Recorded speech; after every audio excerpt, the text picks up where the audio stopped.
Hey, thank you for clicking on the video. Now, as you can see from the title slash thumbnail, we'll be talking about Obsession today. As per usual, if you don't like spoilers, jump off of here, go watch the movie, then come back here. If you don't care, we continue on.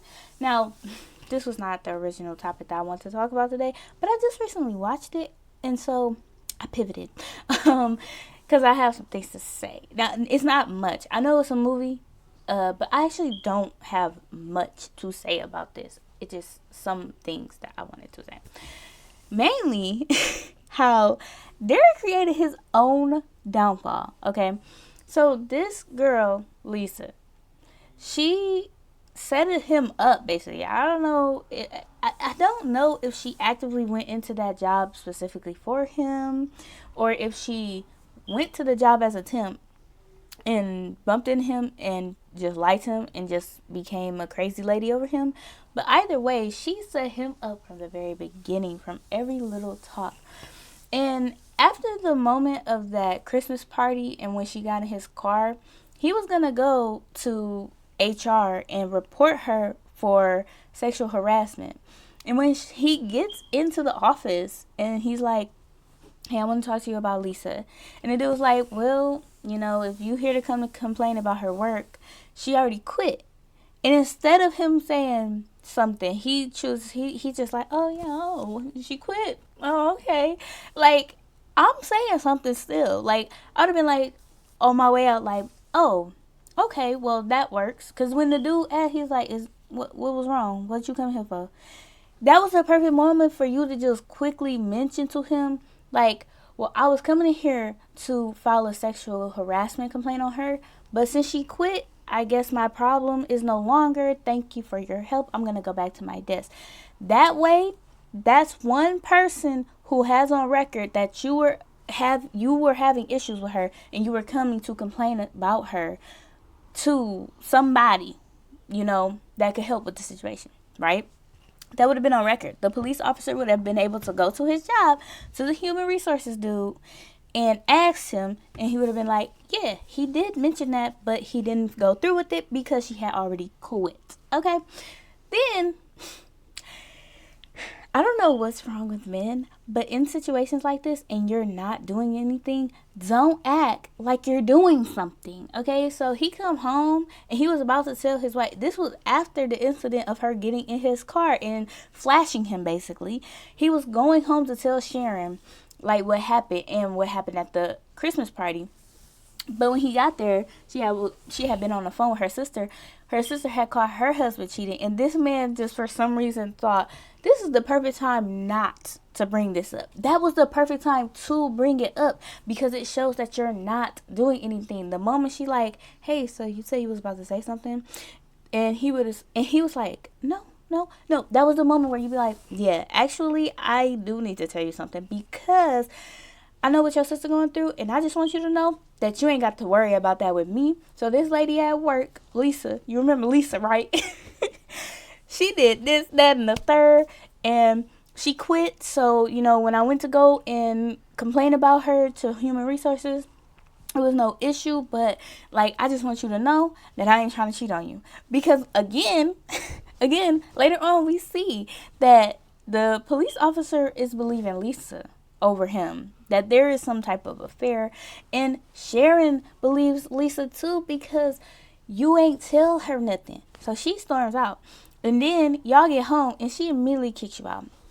Which I agree with Sharon, but I also kind of disagree a little bit because she just jumped the gun so fast. And I think she jumped the gun because of the situation her sister was just going through. But y'all got this big ass house. Just send him to a guest bedroom until y'all can figure out what's really going on. If his come back that he's actually cheating, then kick him out. But you immediately believe in this crazy white girl over your man, and he hasn't given you a reason to feel this way. And I feel like she felt like she always had that thing, you know what I mean? Because when she first meet Lisa, she has that little snarky little attitude because I guess Lisa had messed up her name or something. I believe it was done on purpose as well. But, you know, you already got the man. You already got the life that you want. There no competition, you know. There's no reason for you to be snarky with this girl who's clearly trying to gain the attention but failing. You know what I mean? But yeah, he was so dumb for not saying something sooner. That's the main thing that I want to talk about. Like, there's nothing else that I really want to talk about besides the fact that we all know that that woman was freaking insane. Like, the way that she goes, and this dude is in a meeting. Now, he already late because she roofied him. He's already late. And you go up there and claim to be his wife, and he come out the meeting, and the way, like, she didn't care. Mind you, this is a black man. I think he was like the only black man in that room, in that meeting room, and she didn't care about making him look bad. I have an issue with that. Like, in a society where black people already is having a hard time, mind you, this movie came out in 2009, okay? So it was even worse back then for black people, especially in the work field, in a corporation like that, where you have, it's very competitive, and he worked hard to get to the position that he was in. Like, his boss was ready to pass his like workload over to his colleague because of the situation that this girl was putting him in. And the fact that you didn't care, like, just shows your whiteness. You know what I mean? Like, I don't care that you think you're in love with this man. This is a black man in America who has busted his ass to get a high paying position in a high and demanding position in this job, right? Like, and you're just willing to fuck his life up because you are in love with a man you don't even know. Girl, sit your white ass down. Like, that's how I feel. Like, go and sit down.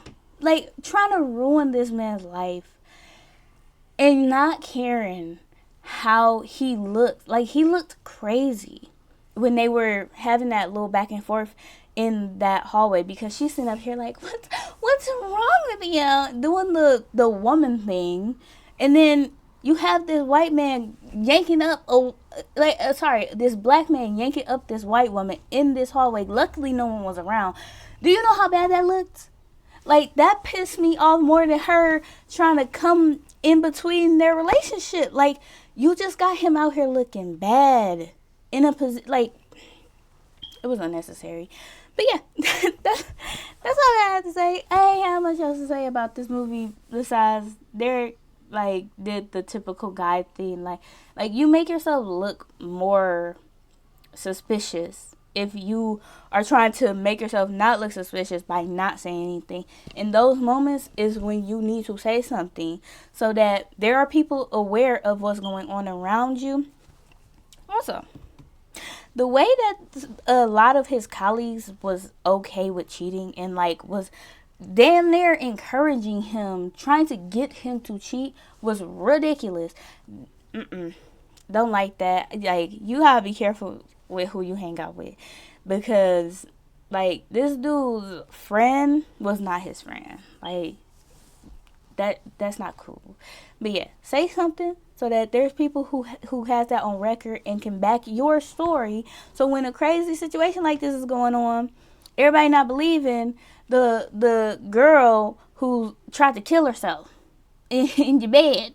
You know what I'm saying? Because it looked bad. It looked terrible, and she knew it looked terrible, but she didn't care. And why would you think that he would want you after making him look that bad?